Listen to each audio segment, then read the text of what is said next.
If we do finally make contact with aliens, how will it happen? Will they arrive in fantastic spacecraft like the UFOs glimpsed recently above Mexico City? Will we pick up a faint signal from their corner of the universe? Or will we arrive too late and find the ruins of an ancient alien civilization? Making contact with aliens and UFOs next. Even from a distance of 93 million miles, the sun is the source of all our bounty. Without its warming rays, the Earth would be a lifeless hunk of rock, orbiting silently in the vacuum of space. The ancients were well aware of the sun's importance. When the sky suddenly darkened during a solar eclipse, they thought it might be the end of the world. Eclipses are a fine example of how the ancient person responded to an unexpected astronomical phenomenon, because eclipses were not predictable to the ancients. They didn't know what it was. They didn't know that it was the moon passing in front of the sun. They thought the sun was being devoured by some evil god. So throughout the world, people were frightened by this. Gradually, science replaced superstition. In 1540, the Polish astronomer Nicholas Copernicus published his revolutionary theory that the sun, not the Earth, was the center of the solar system. In the early 1600s, Galileo improved the new scientific marvel, the telescope, enough to prove the Copernican theory was fact. In modern times, the rhythms of sun, moon, and Earth are well understood, so that a solar eclipse is the occasion for excitement rather than fear. And so it was that on July 11th, 1991, families around Mexico City gathered on street corners to witness one of the longest solar eclipses of the century. They brought telescopes and video cameras, but when they looked skyward, a surprise awaited. The people were recording the eclipse when they saw UFOs in the sky. And they were able to record, at least in 3 different cities, exactly at the same time, the same kind of UFOs. By 1:25 p.m., the sky had darkened, temperatures dropped, and something extraordinary still appeared in the skies above Mexico City. Jaime Maussan, producer of Mexico's equivalent of 60 Minutes, played some of the UFO videos on his program. They were taken at the same time from 3 different cities. The tapes ignited an immediate controversy. Critics charged that the purported UFO was nothing more than the planet Venus, which became visible during the total eclipse. In late July 1991, Maussan made an on-air request for more UFO videos. His viewers formed groups known as Los Vigilantes del Cielo, the Sky Watchers. There are many dozens of these vigilantes all around the country, and that way we can survey the sky of Mexico very effectively. We have at least from 8 to 10,000 videos in Mexico. It's the largest collection ever. Probably not all of them are UFOs. Probably some of them are balloons, some others are airplanes, but many of them, probably 10 to 15% of them, are really good, mysterious objects, something that cannot be explained easily. The object in this video moves in reverse, stops, and hovers, patterns of flight not associated with airplanes, birds, or weather balloons.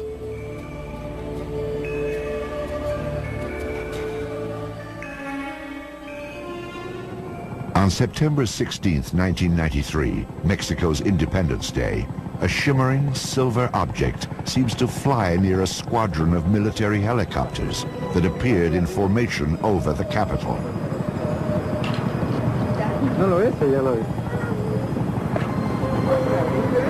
Several UFOs have been reported near Popocatépetl, an active volcano that looms some 50 miles from Mexico City. The government keeps this camera permanently trained on the volcano, watching for eruptions. In June of 1999, it snapped this picture of a UFO. Some of the Mexico videos show large clusters of objects hovering in the sky. These formations resemble those filmed in the United States during July of 1952. However, no scientific comparison has yet been made. We have basically a mass of seemingly good evidence that has yet to be sifted through by UFO investigators. It's too soon to tell whether or not videos were taken of actual UFOs, whatever they are, or whether some of these things are just hoaxes or, things showing planets or airplanes flying by. We need more research into these particular sightings. Some of the Mexican videos seem to be unexplainable at this time, but I won't go so far as to say that proves they're flying saucers. There's a difference between, I don't know what it was, and, oh, it's an alien spacecraft. I never make that leap. It's inappropriate to make that. What were its characteristics that rule out conventional explanations, even if you don't know what it was? Of all the UFO episodes in Mexico, few caused the pervasive excitement shown in this video. The tape was made during an unprecedented multiple sighting, perhaps the most widely witnessed UFO incident in history. In January 1st, 1994, Mexico City, the whole city stopped. I mean, stopped. People were driving cars and they stopped the car to look to the sky, and millions saw UFOs. This was in every newscast, in the television, in the radio. This news was reported in every single newspaper in Mexico City. An incredible event. An event that would demonstrate the presence of these objects, especially in this country. What is amazing for us, the Mexicans, is that nobody else around the world knew what happened in Mexico. The wave of sightings, ongoing since 1991, is notable for both the astonishing number of videos it has produced and the willingness of Jaime Maussan and other journalists to treat the matter seriously. I thought about it in 1991, if I wanted to do this, if I wanted to get involved with something so controversial as UFOs. But the truth is the truth. And if you like the truth, you go behind the truth. It doesn't matter how risky it is. And as a journalist, I want to have the big scoop of all times. And this is the biggest scoop of all times. It's risky, yes, you have to have courage. Yes, you have. But I think it's worth it. However, according to at least one researcher, Mexico's UFOs are not the ultimate journalistic scoop, but byproducts of geological forces as old as time.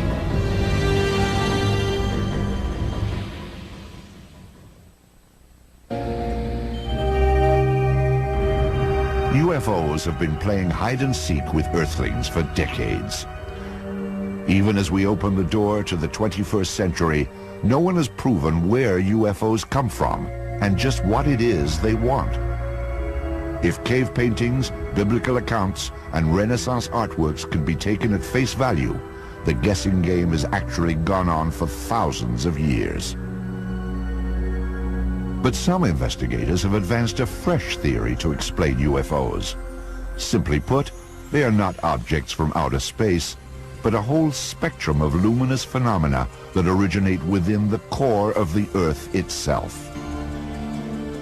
The Earth is a massively complex laboratory. There are an infinite number of forces that are interacting, and we really don't understand those as yet in any great depth. And the Earth does produce lights. It has its light show. And I think they're older than the human race. They belong to the very body of the Earth. Among these exotic natural wonders are earthquake lights and ball lightning.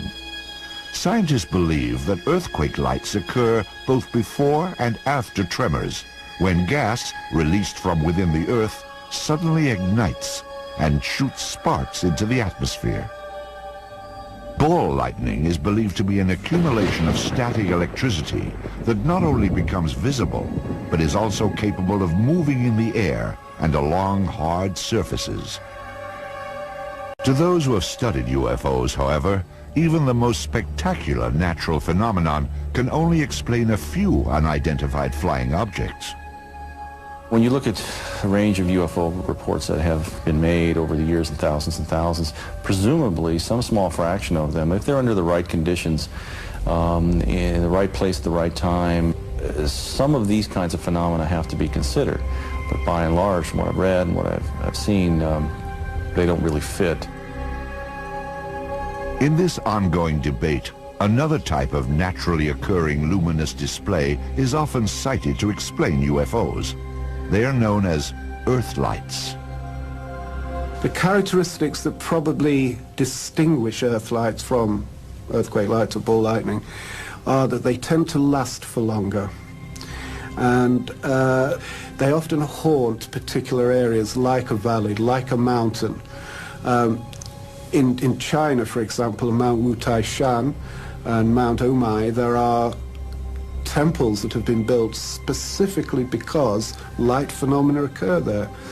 And the people who built the temples thought these lights were an expression of the Dharma. But that indicates to you how long lights were seen in that area, centuries. Despite such ancient traditions, no one can explain exactly how Earth lights are created. We are testing theories.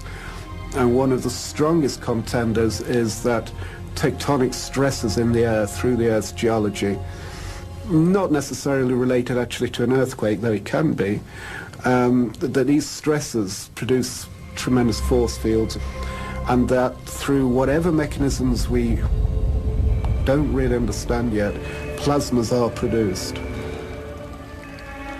Proponents of this naturalistic theory suggest that plasmas, luminous clusters of charged particles, explain even the most well-known UFO sightings. And I should also say, if we go back to Kenneth Arnold's flight over the Cascade Mountains, he saw 9 objects of light. And at that time, the Cascade Mountains, which we know are tectonically volatile, they were building up to their largest earthquake ever recorded at that time. On April 4th, 1949, Seattle, Washington crumbled under the impact of that earthquake. However, it hit more than 18 months after Kenneth Arnold's sighting. Could there have been a link? Sounds good. Yes, luminous phenomena produced by earthquakes. Yes, people see sometimes luminous phenomena around flying saucers. Fine, that doesn't make a cause and effect connection at all. Yet according to the Earth lights theory, masses of plasma do exhibit some of the distinctive qualities of UFOs. The interesting thing about these plasmas is that at night they will shine. They will be your lights in the sky. But in daylight, a plasma can seem to reflect light and look metallic. But are qualities of reflectivity and a metallic appearance enough to equate plasmas with UFOs? If they're going to talk natural phenomenon, what is there out there that has the capability to hover and then shuts off and then the object zooms straight up out of sight? There's no technology like that we know about. And there's certainly no natural phenomenon that does this kind of thing. This ain't nothing we're familiar with. This is something very strange.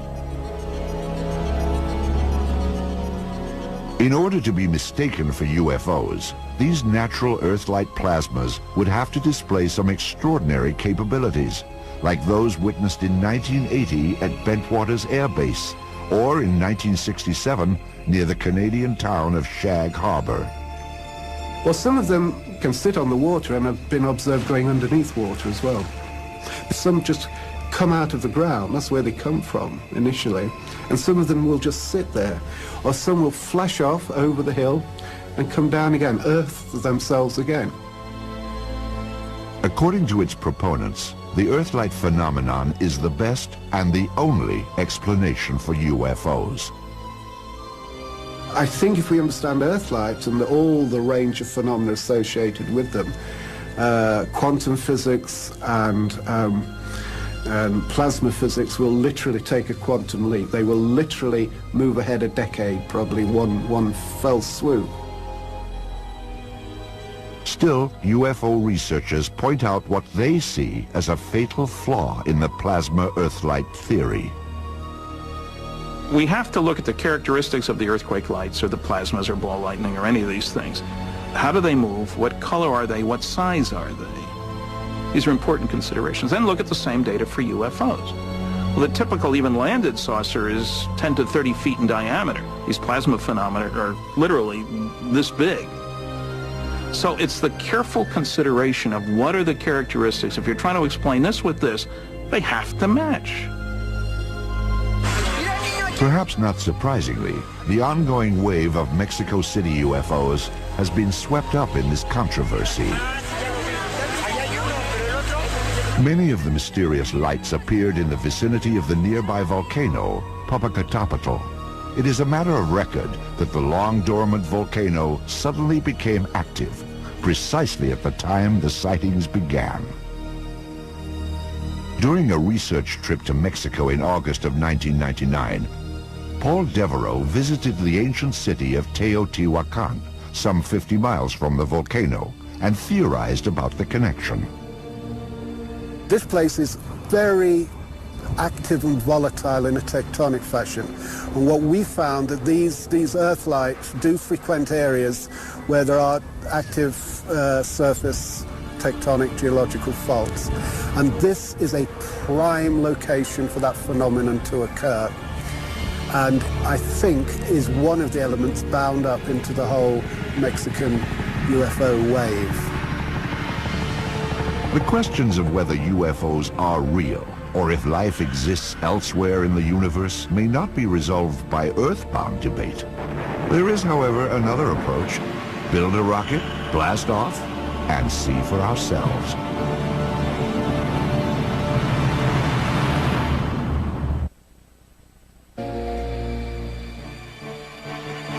Ancient civilizations who weren't yet blessed by the invention of electricity enjoyed at least one compensation.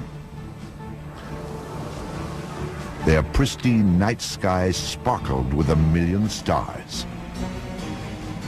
Early astronomers soon noticed that a handful of heavenly bodies traveled freely in the sky, unbound by the stars' slow, methodical rotation. The Greeks called them planets, a word meaning wanderer. In modern times, when Earthlings began to ponder the question of UFOs and alien civilization, it was the planet Mars that became the focus of attention. If there truly were flying saucers, it was thought they would come from the mysterious red planet. In part, this belief stemmed from observations made by astronomer Giovanni Schiaparelli in 1877. He claimed that Mars was laced with channels, canali in Italian, that linked the planet's polar ice caps. Schiaparelli's canali became known as canals, and some said they were not simply natural waterways. An American astronomer named Lowell thought that these were canals that were artificially created by an alien civilization, and he began studying Mars extensively and writing books about the civilization on Mars that created these structures. And so a lot of people began thinking then about how you would communicate with the Martians. The widespread public belief that Martians were real became clear when 32 million people gathered around their radios in October of 1938. We interrupt our program of dance music to bring you a special bulletin from the Intercontinental Radio News. At least 40 people, including 6 state troopers, lie dead. Millions believed that the H.G. Wells radio drama War of the Worlds was a real report of a Martian invasion. The result was widespread panic. The director, Orson Welles, was unaware that his production would strike a nerve. I'm of course surprised that the H.G. Wells classic, which is the original for many fantasies about invasions by mythical monsters from the planet Mars had such an immediate and profound effect upon radio listeners. While the public was captivated by stories about Mars, a lone American pioneer named Robert Goddard was experimenting with ways of actually getting there. Goddard had come up with ingenious designs for getting rockets from the surface of the Earth up into the high atmosphere, but this was widely regarded as a bunch of silly nonsense by American scientists. However, in Germany, he had some fans, people like Werner von Braun, who were reading his research, and they then were inspired to implement his designs and improve upon them in Germany, and this led during World War II to the development of the V-2 rocket, which is the predecessor for basically the American and Russian space programs. With the launch of America's Viking space probe in June of 1975, the age-old dream of exploring Mars finally became a reality.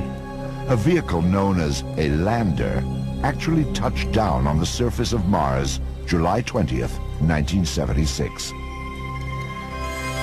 The Viking mission showed that the surface of Mars is pockmarked with craters, like those on Earth's moon. There were also some indications that life may have existed on Mars in distant times. My personal feeling is that yes, Mars had a very substantial atmosphere early on with a lot of liquid water on the surface, and perhaps enough to form these river channels and river valleys that we see that are quite ancient, that are perhaps older than 3 billion years old. So the issue of the ancient climate of Mars is an important one for the issue of whether life could evolve. I think you can start to persuade yourself that the possibility of life could be somewhat reasonable, actually, and particularly if you accept the postulate that if life can't exist, it will exist. The life on Mars debate heated up again with the release of this picture, taken by Viking on July 25th, 1976. It appears to show a giant monument, a mile-long structure that resembles a human head. It became known as the face on Mars. NASA has no official position on whether the face is a natural feature or a colossal sculpture. Still, those who worked on the Viking mission have been accused of hiding the discovery of a Martian civilization. I can't think of a group that would have publicized that possibility or that discovery more than those of us who were looking at the pictures. We were looking for stuff like that. Our careers would have been made. We would have loved to have trumpeted to the world that we found evidence of an ancient Martian civilization. Who the heck wouldn't? And after somebody pointed that out, those of us on the lander team looked at one of the boulders on the surface nearby the lander, and we decided we could see the initials of every team member in the boulder that was about 10 feet away from the lander. NASA is currently building vehicles that will orbit and land on Mars in the next decade, in preparation for a daring attempt to send astronauts to the planet in 2018. But recent discoveries have allowed scientists to study Mars right here at home. During the 1980s and 90s, NASA plucked a dozen meteorites from the icy expanse of Antarctica, and then made the remarkable announcement that they were nothing less than small fragments of the planet Mars. You might reasonably wonder, how do we know that a particular rock that we find on the Earth is from Mars? And the reason is we've been to Mars with the Viking landers, so we have actual measurements of the chemical composition of the Martian atmosphere, and we find that in these dozen rocks that there are the chemical signature of the atmosphere of Mars. It's not quite like Earth air, it's just like Martian air, and that's how we know they really are from Mars. Scientists believe the rocks were blasted off Mars 16 million years ago when an asteroid collided with the planet. The meteorites made their way here, finally landing on Earth about 13,000 years later.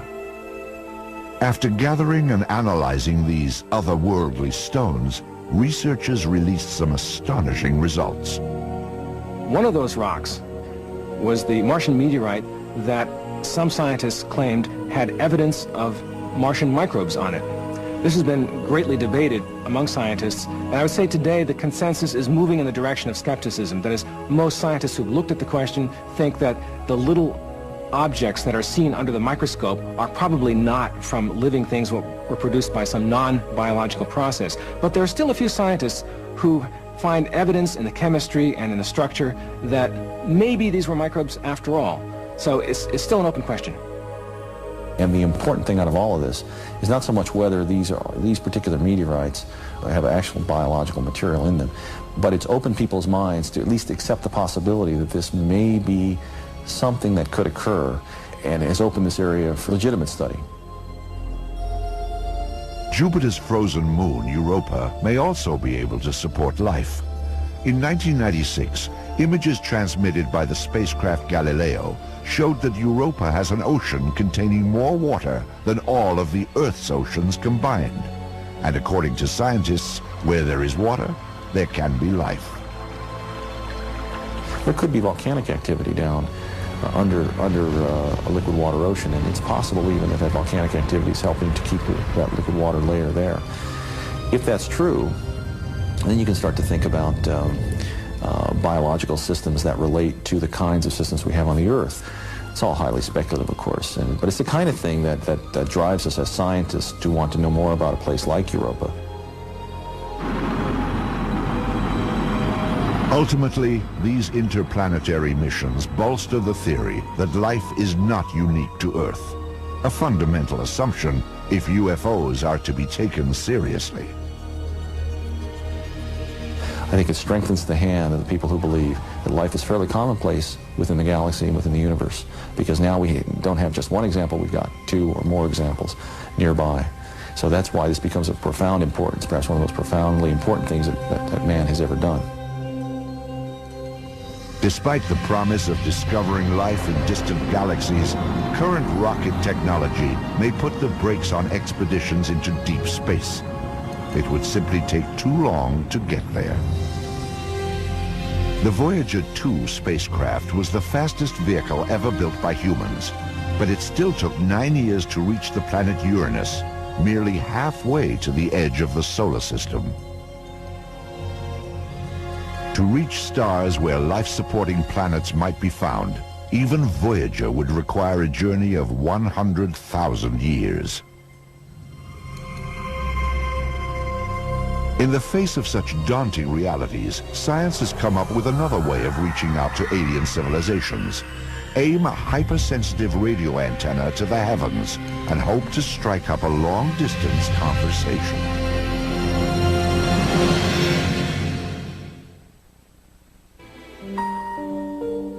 It was in 1896 that an Italian engineer named Guglielmo Marconi hooked up some electrical parts in an inspired combination.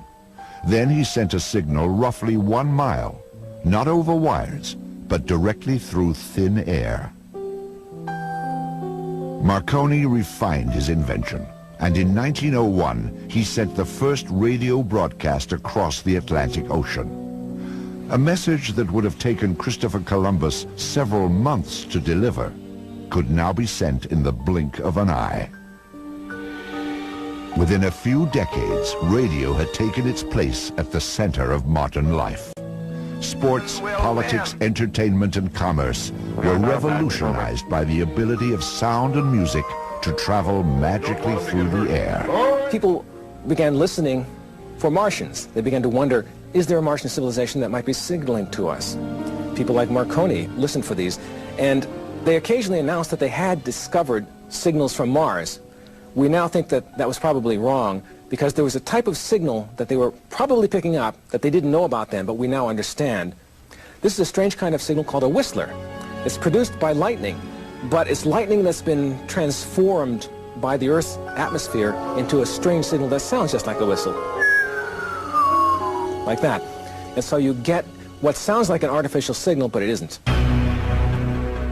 The intergalactic eavesdropping continues today, but with far more powerful receivers. These are radio telescopes pointed toward the heavens in a search for faint signals from outer space. Some physicists believe they may well hold our best chance of contact with intelligent beings from other planets. At Harvard University in Cambridge, Massachusetts, Earth's most sophisticated detector in the search for life in outer space is being updated in a laboratory. It will look for answers to one of humanity's oldest questions: is anybody out there? The project is headed by Dr. Paul Horowitz. First and foremost, for a signal generated by an intelligent species somewhere else, we have to guess what kind of signal that might be. First of all, is it light? Is it radio waves? Is it particles? Best guess is it's radio waves. Best guess amongst the radio wave possibilities are microwaves. What kind of signal there? It's anyone's guess. Some people believe a carrier, a single long transmission, a transmitter left on, probably saying nothing, just saying I'm here. Of course, radio has been around for over 100 years, but only in the last decade have computers become powerful enough for SETI, the search for extraterrestrial intelligence. Specialized chips and circuit boards comprise the brain of the radio telescope system. It will process the stream of signals captured by a giant antenna.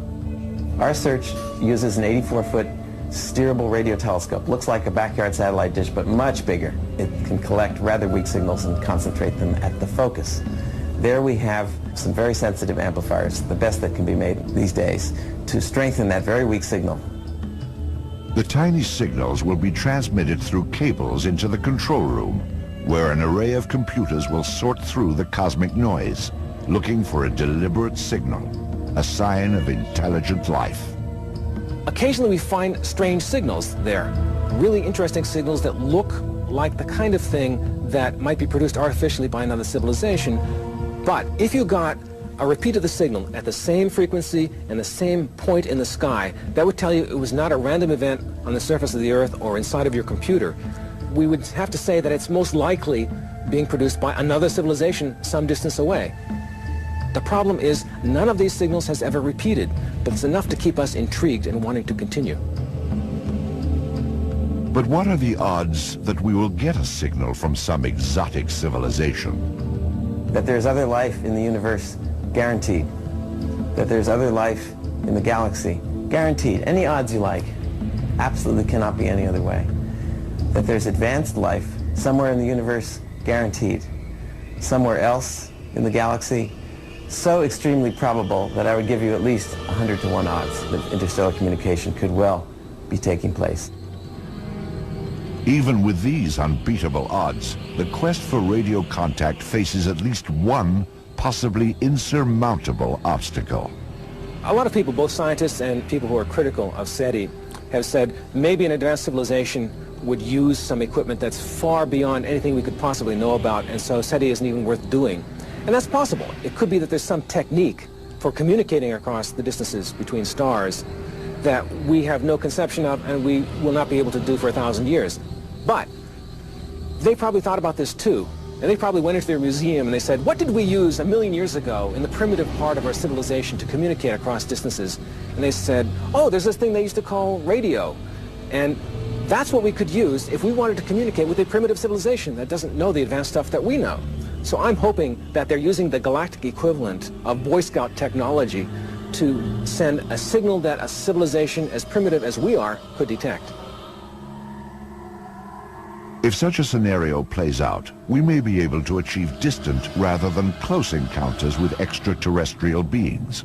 Dr. Horowitz believes that one day, SETI will indeed receive a message from other intelligent life in the universe.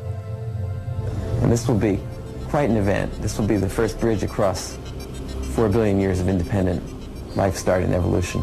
It'll be the end of Earth's cultural isolation in a galaxy and a universe containing surely millions of other civilizations. It will be without doubt the greatest discovery in the history of humankind. Until that broadcast is received, we remain the eyes and ears of the universe, ever alert for a tiny signal that tells us we are not alone. However, during the 1980s, some UFO researchers came to believe that there were abundant signs right here on Earth that visitors from outer space had made contact. The clues were the so-called crop circles, large and often intricate patterns carved into fields of grain across Britain. Crop circles were connected to the UFO phenomena beginning in the early 80s, soon after they appeared in England, because people figured round marks on the ground, gee, they're like UFO traces that UFOs have left before, so why not UFOs causing these things? Because they are mysterious, they can't seem to find the source of them. These mysterious forms began to appear in Bratton, Wiltshire, England, around 1980. Farmers here called the simple shapes corn circles and wrote them off as a quirk of nature. But the months and years that followed brought an explosion of new sightings. Crop circle magazines soon emerged to publicize the elaborate and beautiful patterns that were now visiting other crops. Researchers who call themselves cereologists stepped in to catalog these strange patterns and discover common traits. But are crop circles evidence of alien visitors? To solve the mystery, a commercial film company in England undertook a nighttime stakeout of a cornfield in Wiltshire in 1991. It was here that filmmakers made a startling discovery. Thermal imaging equipment revealed the faint outline of humanoid shapes moving in a circle. The shapes were in fact quite human. They belonged to a pair of Englishmen named Doug Bauer and Dave Chorley. Doug and Dave claimed responsibility for dozens of the complex patterns that had caused so much mystery. Many circles, the twosome pointed out, were even signed with their initials, D and D. The circles that we created in 1978 with the standing walls of corn as if they'd been cut out of pastry with a knife, they were our doing, and we started it way back in that time. However, numerous crop circles have now been observed in Canada and the United States, in addition to those that continue to appear all across England. Doug and Dave didn't make those. They would have to have been lickety-split all over the planet. Having said that, that doesn't mean I find a UFO connection. There really aren't any good cases of people seeing the saucer making the crop circle. It's another one of these interesting anomalies that should be studied at the university level and isn't being. Even without crop circles, most UFO researchers believe that unexplained photos and irrefutable eyewitness testimony make the case that UFOs are real and visiting Earth with alarming regularity.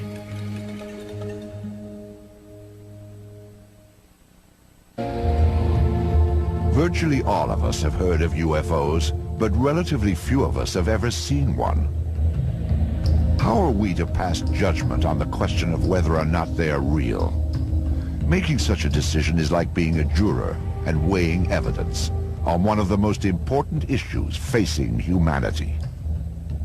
Perhaps UFOs are nothing more than hoaxes or mistaken observations, but if they are real, they have to come from someplace.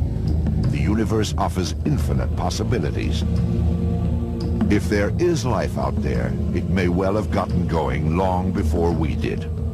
Indeed, Zeta Reticuli, a pair of stars often mentioned as having planets that might support life, is known to be about 1 billion years older than the Earth. The thing we need to keep in perspective, we've only had fancy technology, call it 100 years. Well, the Zeta Reticulans got a billion-year head start. Let's be conservative. Let's suppose they only got a million-year head start. Let's be truly conservative and say they only got a 10,000-year head start, which is nothing out of the billion years available. Surely we would all agree that we can't even imagine the advanced technology there. If some advanced civilization built spacecraft that can actually whisk them through the universe, why would they want to visit a primitive galactic backwater like Earth? One can only postulate that they're concerned about their own survival and security. At the end of World War II, there were 3 signs visible to any alien visitor that soon this primitive society whose major activity is tribal warfare would be bothering them. Rockets, radar, and nuclear weapons were three signs that Earthlings might soon be a force to contend with in the interstellar neighborhood. If there are other civilizations in the universe, perhaps they felt the need to keep a watchful eye on potentially threatening developments here on Earth. There had been many, many sightings over air bases in the West, over classified atomic installations. They were not just randomly distributed, but they did seem to concentrate, at least in the early years, on places where experimental research was being done, this kind of thing. Statistically, astronomers know that there's life out there somewhere, and the chances of it being intelligent life is debatable, but it's possible that somewhere in the universe there are creatures like us. Now, whether they're coming here is a very tricky question because we don't have the physical evidence. We don't have the chunk of saucer in our hand, and abductees haven't brought back a towel from the Zeta Reticuli Hilton. We don't have any of the good stuff that definitely proves that somebody has been here. What the UFO case lacks in physical evidence, it makes up for in solid eyewitnesses. The Air Force UFO investigations from 1948 to 1969 cataloged some 12,000 sightings. Most were explained, but 700 accounts from credible witnesses remain a mystery, despite all the Air Force efforts to explain them. They used all kinds of tricks to misrepresent what the results were, always focusing on only 700 couldn't be explained. Only? If I was looking for cures for cancer and I looked at 12,000 chemicals, would I say there is no cure because only 700 worked? The point is to find one. But even accounts from seemingly unimpeachable eyewitnesses are not enough, at least when the subject is UFOs. When you get down to it, what we have always is a story. I saw something. I saw a light in the sky. I saw a crashed flying saucer. And a story is mythology. It is not in and of itself proof. Yet videos and photographs add powerful support to eyewitness accounts of UFOs. Many photos have been examined by experts who have found no evidence of fraud or alteration. However, if it can be proved beyond a reasonable doubt that UFOs are real, we have only unleashed a new problem. The UFO phenomenon is a great challenge to our intellect, but even more, it's a challenge to our humility.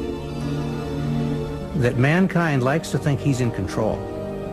And if we take this subject seriously, we realize we're not. And I believe that mankind, across cultures, is fundamentally in psychological denial on this subject. We don't know how to cope with it emotionally. We can't even begin to grasp it intellectually. Perhaps UFOs will one day be revealed as top-secret fighter planes, more advanced and alien-looking than the F-117. Or UFOs may prove to be nothing more exotic than birds or weather balloons, as laughable as our ancestors' belief in witches and sea serpents. Of course, it is entirely possible that UFOs are exactly what they seem to be. Alien aircraft from parts unknown. For the time being, at least, the truth about UFOs is in the eye of the beholder.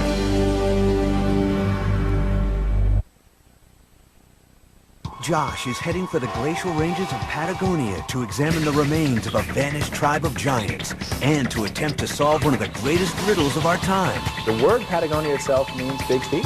Who knew? The Giants of Patagonia on Digging for the Truth, tonight at 9 on the History Channel.